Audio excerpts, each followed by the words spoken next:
you know, I come from a working class family. My mother and father weren't well educated.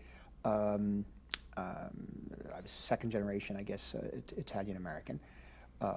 There was no tradition of reading in the house, no books. Of course, I read in school, et cetera, books in school and that sort of thing, but it was more of a visual tradition, more if I was taken to movie theaters a lot. Also, being a sickly child with very severe asthma, I couldn't play sports. So again, the movie theater and the church and the movie theater. And so, along with the films, there was also the advent of television, 1948, 49, and the heyday of really some of the best programming in American television, in the history of American television up to this point, with the 50s, 1950s. And so I saw a lot of television shows, but also films on television. Being working class family too, they didn't have enough money to go to the theater, so theater wasn't an option. Live stage shows. So it was mainly visual literacy. What was happening at that time to me. I did not understand that was happening. What it made me realize was that there was an intelligence, another kind of intelligence, that was trying to tell a story through where the director, the writer, and the cinematographer, where they were focusing your eyes. You know, whether it was the camera may be on an extremely low angle, looking up at you. The use of the lens, the size of the lens. I began to understand certain lenses interpreted the story differently. A longer lens crushed everything together and made it flat. A wider lens stretched everything and sometimes distorted it, especially if camera movement. I learned looking at certain pictures, particularly Wells's films, and William Wyler too, a wide-angle lens. Wyler used his wide-angle lens in a very strong, steady image. But Wells used that wide-angle lens, 18 millimeter, it turns out, very often, to move along the walls, and you really felt, I felt as if the camera was flying, as if the story was flying by, you know.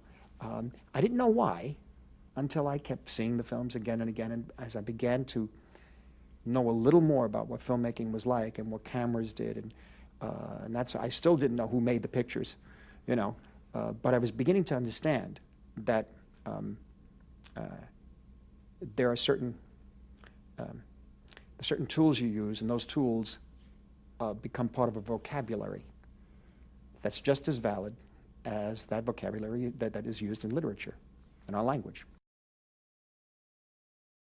One has to begin to, I think, reach younger people at an earlier age for them to shape their minds in a critical way of looking at these images and what they mean, and how to interpret imagery.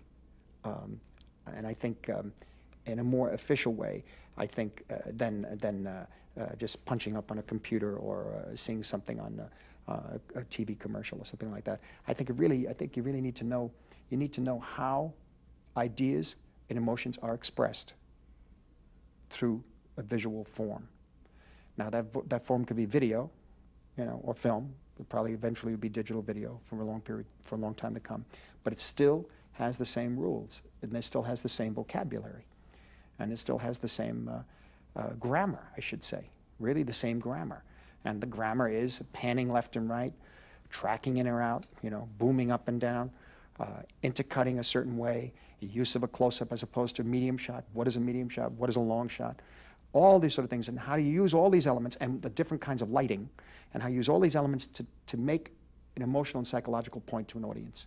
And I think we have to begin to teach our younger people how to use this very powerful tool, because we know film, the image, can be so strong for not only for good use, but also for bad use. Look at World War II, and look at the films that were made in Germany.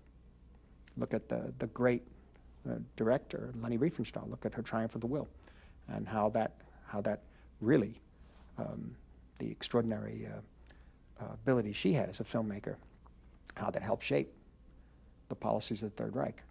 And of course we know what that led to. And so film is very powerful.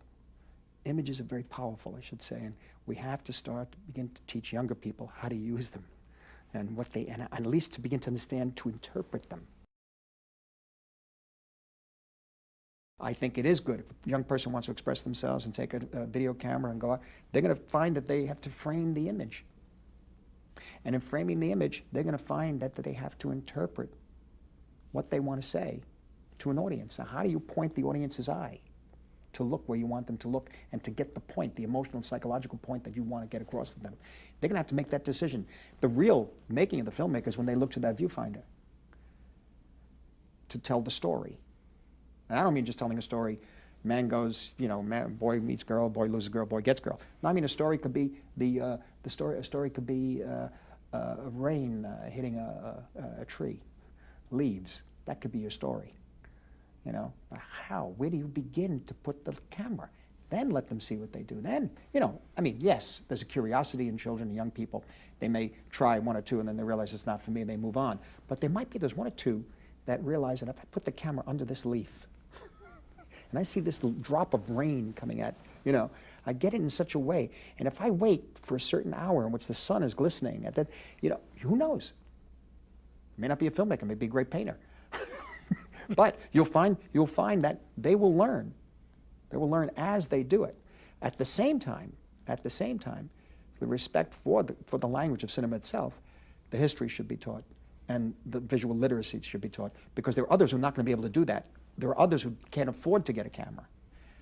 And this is one of the things, where I came from, we couldn't afford any 8mm cameras or anything like that. I drew pictures. I imagined that they moved, but I drew them. You know, violence is an encompassing word. It's a word that takes in so much. It depends on the world you're depicting. It depends on the audience you're aiming for. And then there's the issue of your responsibility to the story and to the world that you're depicting. And if you're going to go on a realistic basis, let's say, where a world I came from, although it was good, hardworking people trying to raise a family respectably, there was a lot of organized crime, and I saw a lot of violence where I grew up. I just saw it. It was part of me. When it came time for me to make movies, I knew those films were not for children. That was a time before, that was a time with the rating system, but it was before cable television. I knew those films would never be shown on television. And if they were, they'd be edited to the point where they were unintelligible and I couldn't care less, because I wouldn't want them shown at 6 o'clock at night or 8 o'clock at night for a child of mine to see. The violence that I have in my pictures, and again, you know, be self-criticized. People say, sure, you know, the kind of violence you do, you think is all right, but if anybody else does it, you're criticizing them. But when we're talking about the violence in my films, it's not pleasant. It's not pleasant. And I've just finished a film. Now I'm working on this film right now, which is very violent, and it's not pleasant at all. And it's not. You reap what you sow in the stories I'm trying to tell, and I don't know any other way to show it. And there's also to deal with the very, very dangerous aspect of that adrenaline one has as young, that could be expressed many different ways, and some sort of excitement, whether it's sexual excitement or violence or whatever. There's that danger that one has to know. That's part of what it is being human, especially young, and that could go wrong. And when it goes wrong, this could happen. Now, the world I came from, the world I knew, or aspects, I should say, of the world I knew, was a valid form of expression. That's the world that's the human condition. That is the human condition, and it's tragic. And it's set up in such a way that it will do us in as a species if we don't learn about it. I don't put it up there for people to enjoy it, you know. And if they are enjoying it, they catch themselves enjoying it, and the characters pay for it. They watch the characters pay for it, particularly in Goodfellas, and in Raging Bull. In this film, The Departed, which I just finished also. Well, I think you have to make room for film and curriculum. I don't think it's time, and this is a key thing. We don't mean to be having young people take 2 hours of their time or 3 hours of their time a week, or however the curriculum works, to just sit and enjoy a movie. No, this is a learning experience. That also doesn't mean that you take a notebook and you write down everything in the notes as you're watching the film, because you can't see the film. So what you're doing is training the eye and the heart of the student to look at a film in a different way by asking questions and pointing to different ideas, different concepts, suggestions. You're training them to think about a story that's told to you in visual terms in a different way, and to take it seriously. I don't say it's a great film. You can learn more from even a bad film. You know, and so this is why it's so important, I think, because so much of today's society is done visually and even subliminally for young people that it could be dangerous. And one has to know it's a very, very powerful tool.